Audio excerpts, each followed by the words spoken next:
Biqila jaalalaa bareeddu kaachalee warra wal jaalatee bultiif wal haamilee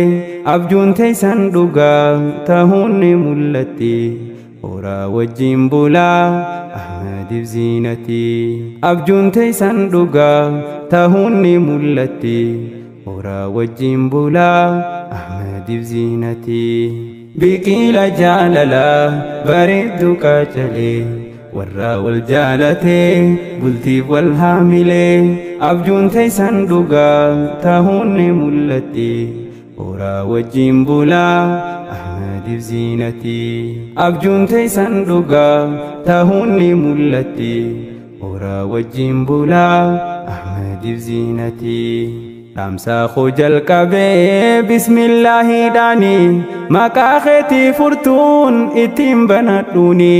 yaa rahmaanur rahiim teetii dandeeytini tahii keetiin taati bar amriin hundini namni wal jaallatu onnee qulqulluuni argachuu fi dhabuun si harka murtiini siituu waliif hiraa hin murteessuu namni ogeessi barsuma ran yaa rahmaani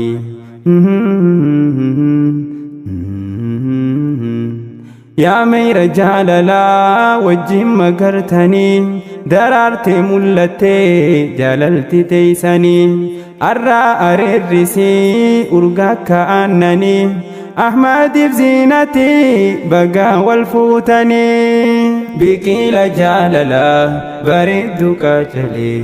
warra wal jaalatee bultiif wal haamilee abjuun teessan dhugaa ta'uun ni mul'atti horaa wajjin bulaa Ahmadiif ziinati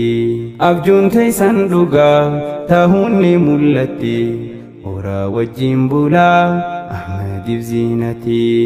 jaalalti shukkaraa jiruu mi'eeysiti namaa wal jaalatuuf jiruu miidheeysiti qalbii wal jaalatu walitti dhiheeysiti akkuma daawwiti waliif illee taati